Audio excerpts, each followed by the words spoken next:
Welcome to episode 3 of Brews and Booze. Here we go. All right, episode 3. This is our fourth or so take on this. So we've now learned that there's technology stuff. So we're going to start over anyway. We're bad with technology. We're not great. In any case. So that's why it probably took us so long to do this podcast to begin with. In any case, here we are, episode 3. Today we're going to talk about animal communication. I think it's a good topic. People always ask questions on how this works, and it's kind of fun and how I got started into it. And so we'll explore that a little bit more today. All right, so I might need more than coffee by the time we get through this one. I don't know. So what is animal communication? Well, it's a three-way communication between the communicator, the animal, and then the other person. So often, referred to as the owner. And I tend to not refer to people as owners when I do sessions. It's like they're their people, or it's more like a partnership than an ownership. Yeah. But we'll use the word owners because everyone kind of knows what that means. And so it's a telepathic communication between the animal. So I am talking to the animal, and then they're telling me things, and then I'm relaying that information. So it's like a translator. It's basically a translation. So animals communicate just like we do, except that they're not necessarily using their voice. They might bark and meow and stuff like that. And there are those fun, like, gadget things that, have you seen those videos? Like, they were, it's like, oh, translate what this means when they bark and stuff. No, I have not seen that. It's really fun. So it's like push button. In any case, so they do obviously communicate with their voice in that way, but they also telepathically communicate, and they send thoughts to each other. So they're communicating with each other that way. So yes, like, people ask me that, like, oh, does my one dog talk to my other dog? Yeah, absolutely. They talk to each other. And, so why do we use animal communication? Lots of different ways. It's fun. It's fun. It's fun. Really fun. It's really fun to know what they're thinking and what they're feeling. What they think about the people around them. That's always a good one. Mm-hmm. And don't kid yourself. They will spill the beans. I do use discretion in my reading. So, you don't... I'm gonna get that. Unless I know you really well, and then I can just TMI you. In any case, yes, they will spill the beans sometimes on their people, which is super fun. And it's usually comical, but in any case, so we use it because it's fun, because we want to hear and we appreciate what they have to say. And then we'll use it in behavior, so behavior modification. So if something's not going well in the home, and we want to talk to the pet about it and see if we can come to a solution, that's really good. And then we use it for health. So I'm not a vet, and I put that on disclaimer out there, but it is helpful if your pet's not feeling well to know how they're feeling, right? Like, symptoms are really helpful. So we ask them, like, how are you feeling? Where are you feeling it? And was there pain? And when did it start? Like, things like that. So it can kind of help narrow in on what you're needing to focus on. And I've many instances works with vets and things like that, animal vet techs, and when they're trying to, diagnose something and it's kind of eluding them. So it's kind of fun. They probably don't put that out there, but it's my little secret. So. And I work with a lot of rescues, rescue organizations. Rescue animals, yes, but rescue organizations too, to help them with pets that they just, don't really have any background on. So it's really fun because you can try to figure out some of their background and why their behaviors stem from, like, the behaviors they have now, often just like people, right? They stem from things that have happened in their background. So trying to understand them better. So we're just really trying to get to understand them a little better. I can communicate with animals that are here, living, current, and also ones that are passed on. So that's more like mediumship, where you're talking to them, after they've left the earth. But either way, it's enlightening, and it's interesting, and it's really kind of fun work. And I kind of fell into it by accident, more or less. I was really interested. I don't know. Animals have always played, like, a huge part in my life. From the time I was 5 is the first animal I was allowed to have as a child. Well, the only animal, really. but she lived till she was 17. So I got her when I was 5, and she didn't pass away till she was 17. And she was with me, like, through everything growing up. So we were super attached. Cookie. Her name's Cookie. And she's a black lab, and it's so funny because after she passed away, I was like, oh my God, I'm never having a black lab ever again. Nope, never. We all say that. Yeah. We're never going to. We're not going to have another dog. I don't want a dog to remind me of her. And I will honestly tell you, I've never not had a black lab. So So it just keeps happening. The black labs keep entering my life.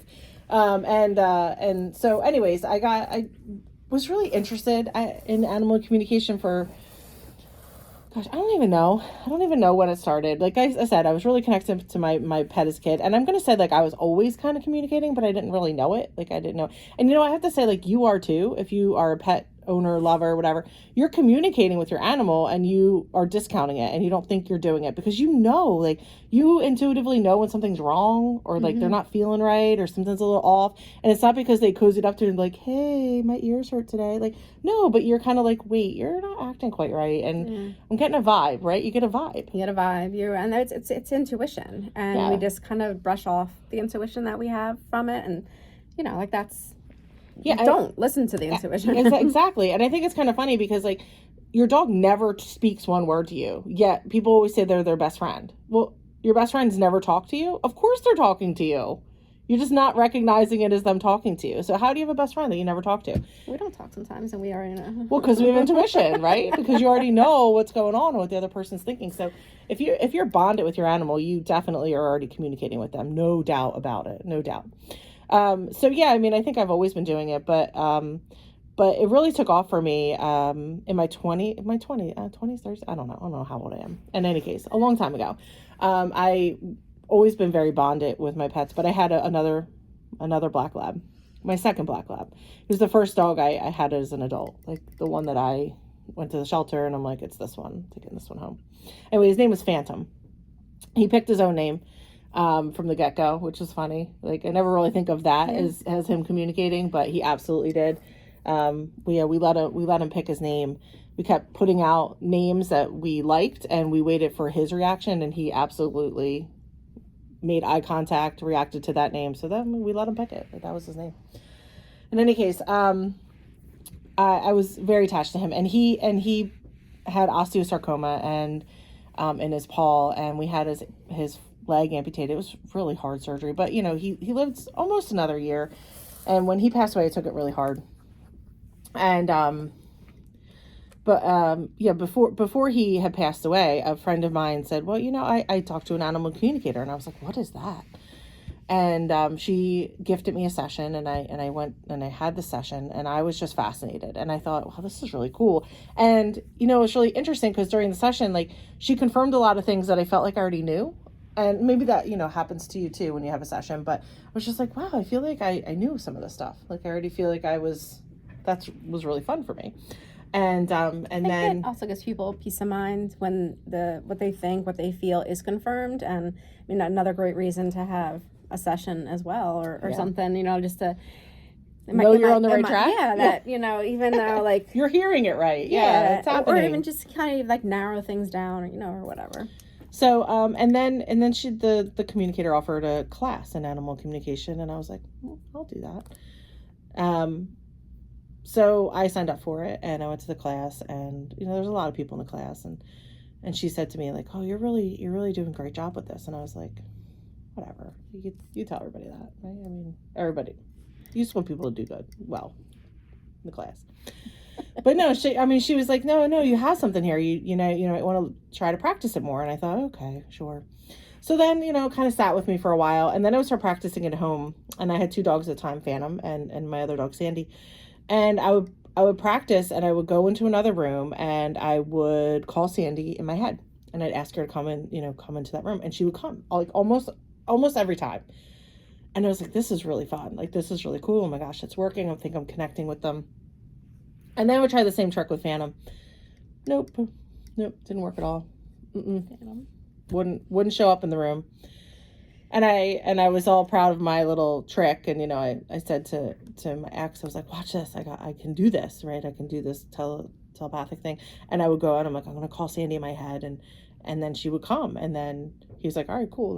Then try Phantom. And no, nothing. Well, and it's funny because since then, Phantom's long passed on, and I've connected with him so many times, and I'm like, why wouldn't you come into the room when I was trying to learn and practice? And yeah, he's just like, didn't want to. I just didn't want to get up. I don't want to do that. I'm not doing it. That's a lot of work. The whole getting up thing. Why am I coming in there? Like, you're not giving me anything, so Just no, I'm not interested in that. Which was his whole personality, and it's totally fitting. But seriously, I could have used some confirmation.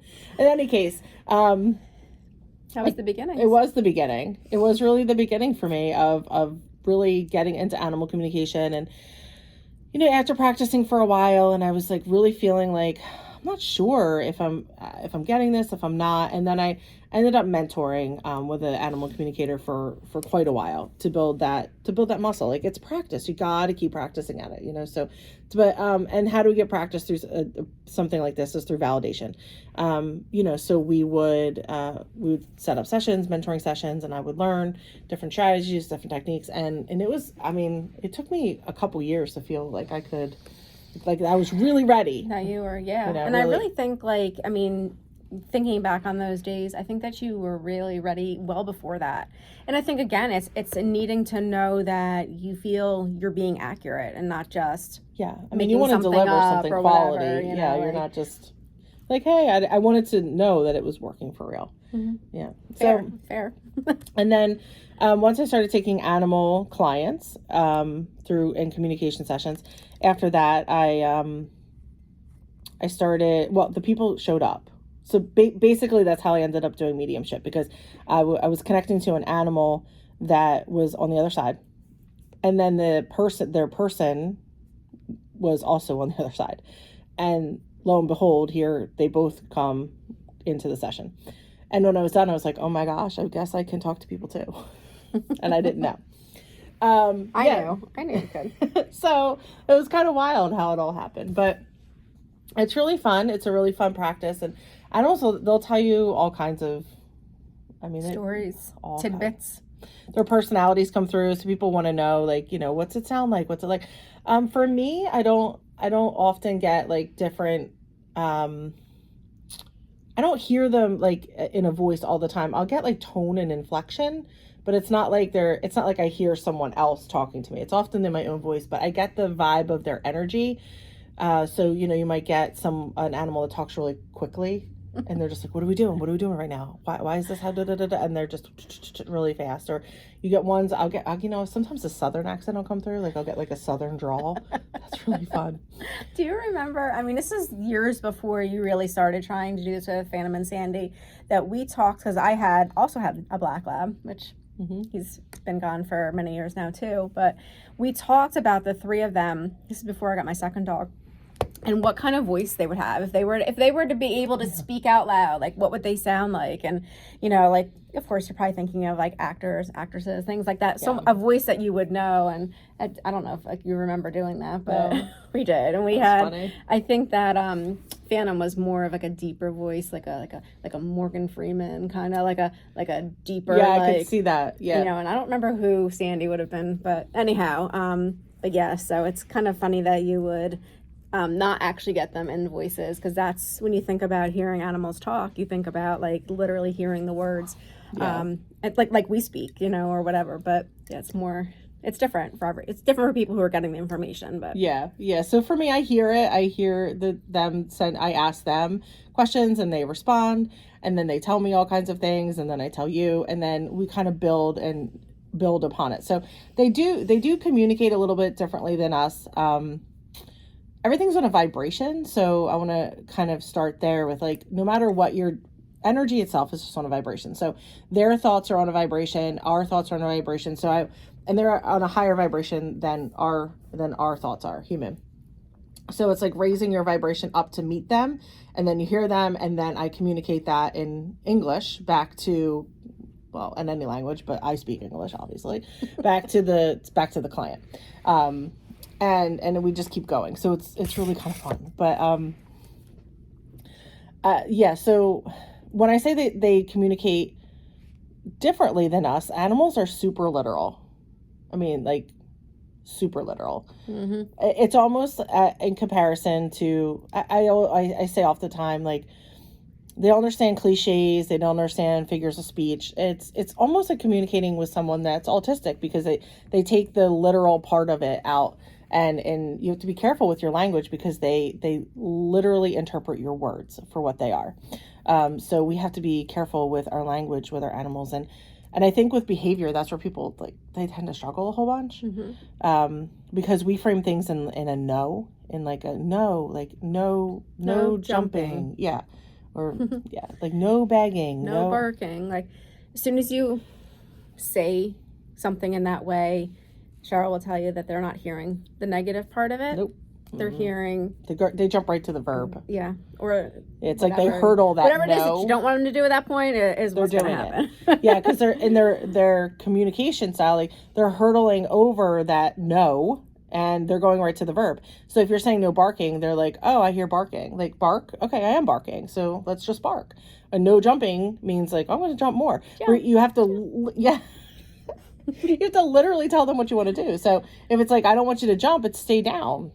Yeah. Or you have to explain to them the opposite of the behavior. Explain to them the behavior you actually want, not the opposite of the behavior you don't want. Yeah, I mean that's true of even just when you manifest or want to manifest something. You have to really focus on what it is that you want and not everything else that's noise or surrounding you. And it's hard. It's hard to sometimes do that, and I don't really know why we do that. Yeah, but it's. Yeah, something that we do. We humans put no in front of everything, and they're like, I mean, they understand the word no in solidarity of no, but they're not gonna. If there's a verb after it, they're going for the verb. So a lot of people get kind of messed up with like pulling. They're like, no pulling, stop pulling. It's just walk next to me, or if they're puppies and they're doing this stuff, it's gentle. But cats and dogs are also really different. It's fun. I communicate to all kinds of animals. I've done horses and frogs and. Birds.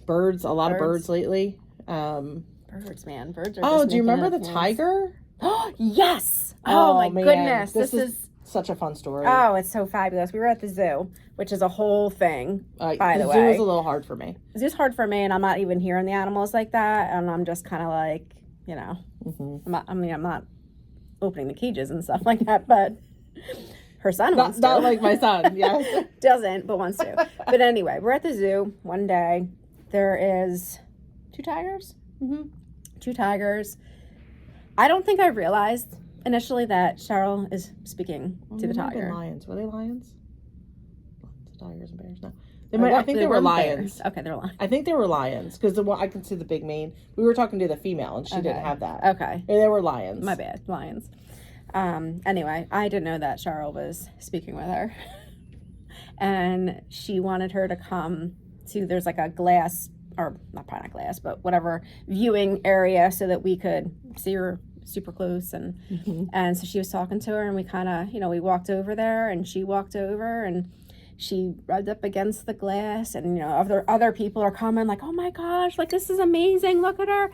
And she just like looks up, and she's just kind of like, it was amazing. I mean, you can say what she was saying. It was really cool because so cool. She was kind of far away from us.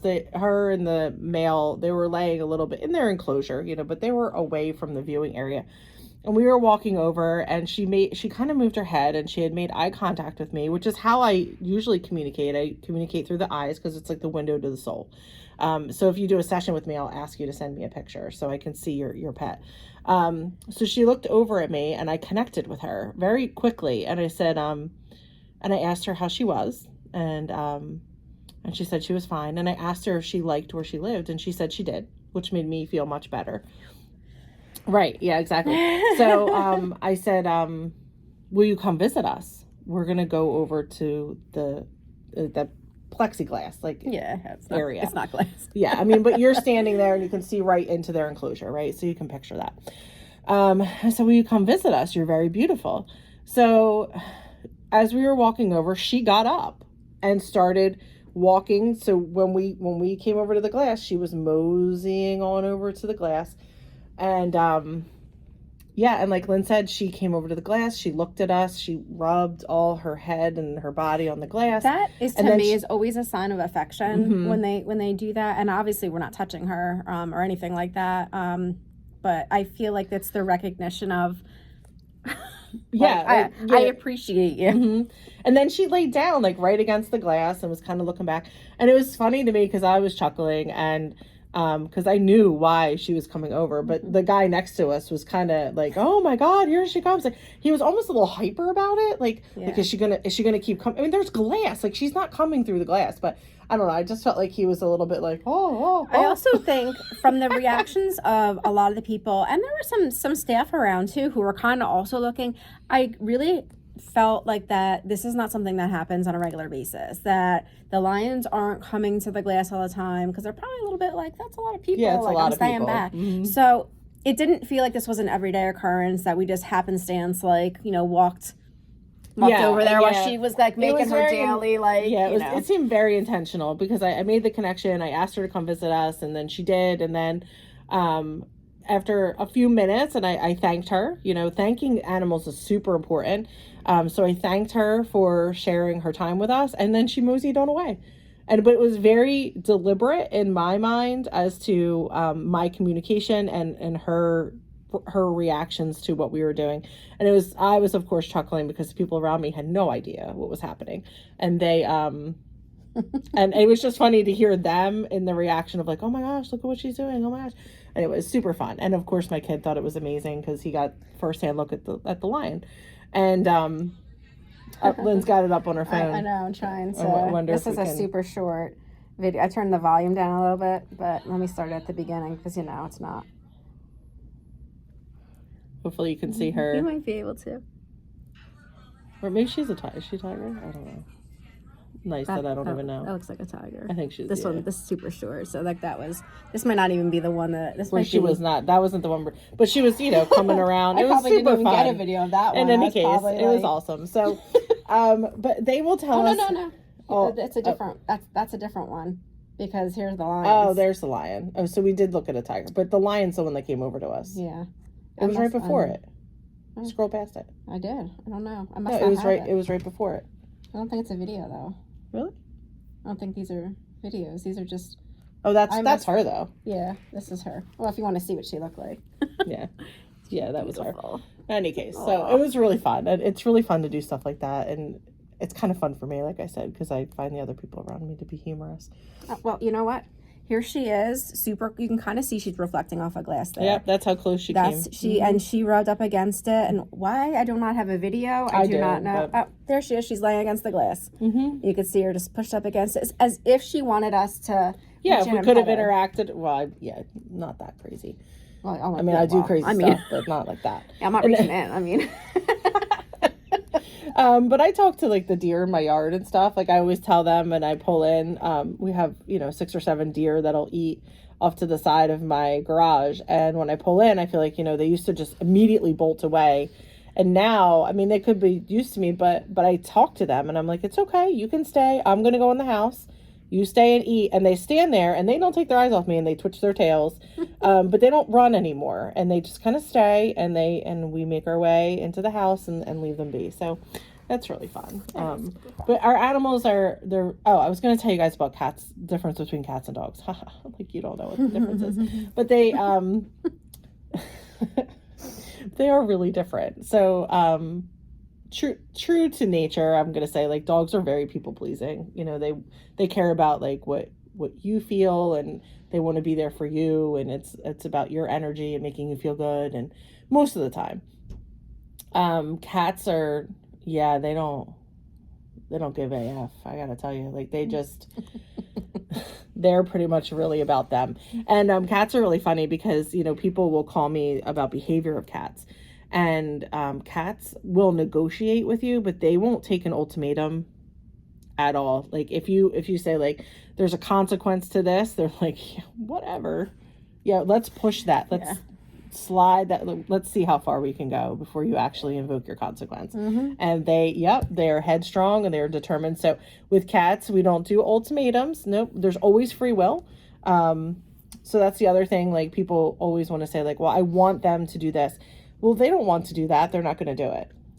Just like you, like I could want you to eat, I don't know, Brussels sprout, which I love. But I love too. If you don't like them, you're not eating them, no matter how much I give them to you, right? So there's always free will. So they will try to exert their free will in areas where they, where they want to.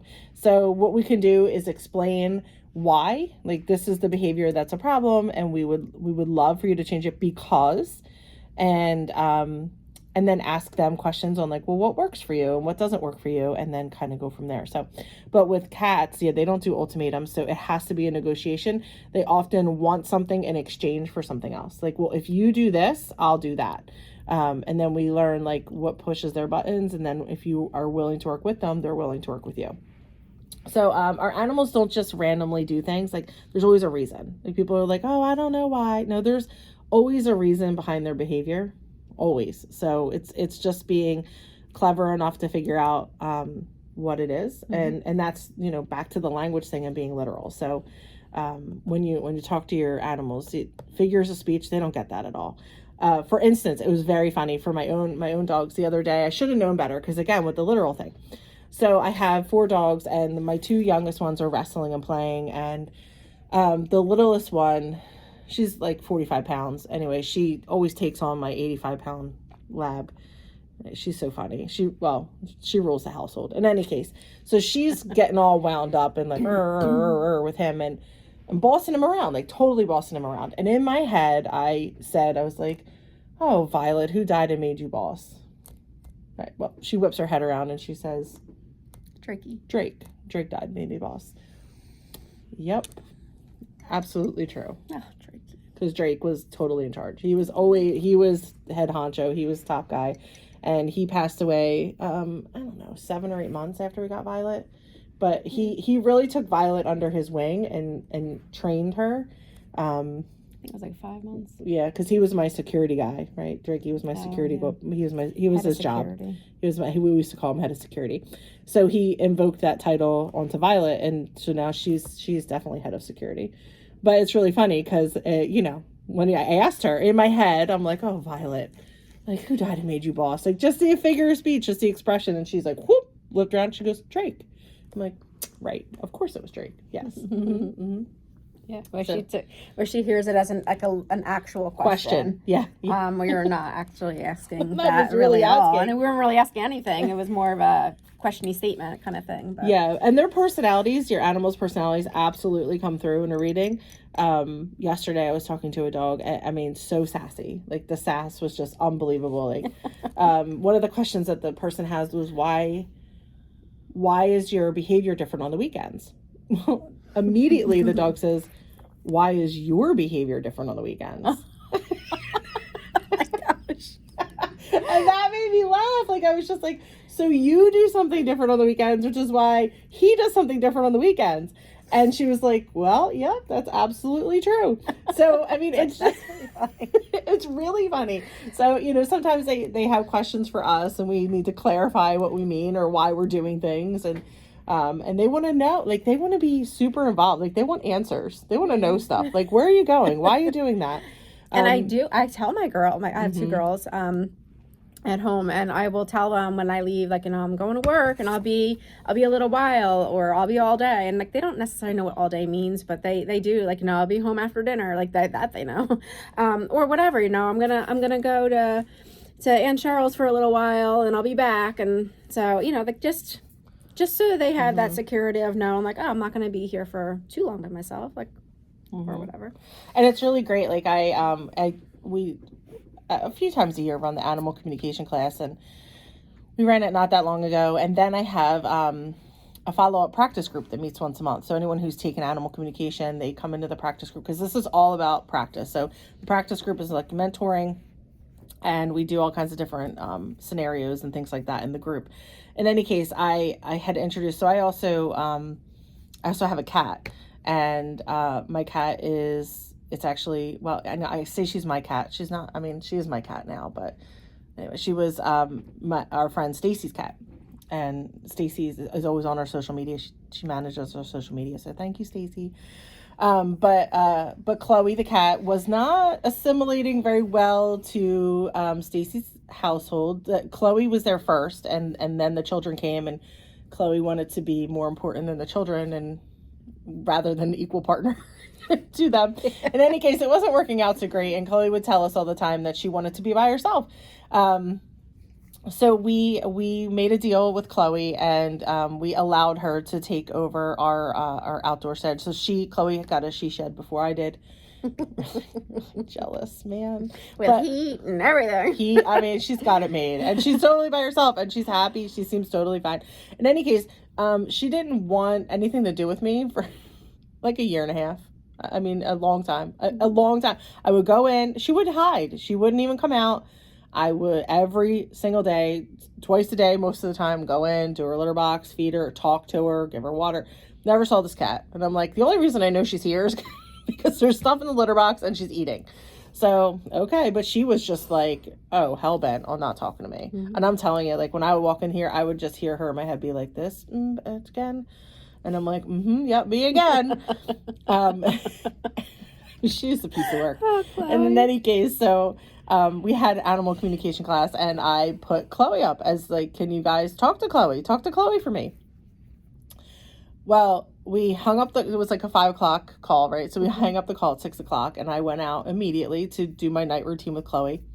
So they had talked to her, and they, were asking her about if she liked her home, and it finally kind of clicked, I think, with her that like, oh, she was like, yeah, like I like it, like what's I like not to like. Like I like it here, and I think they asked her like who her favorite person was, and then she was like, the lady who feeds me.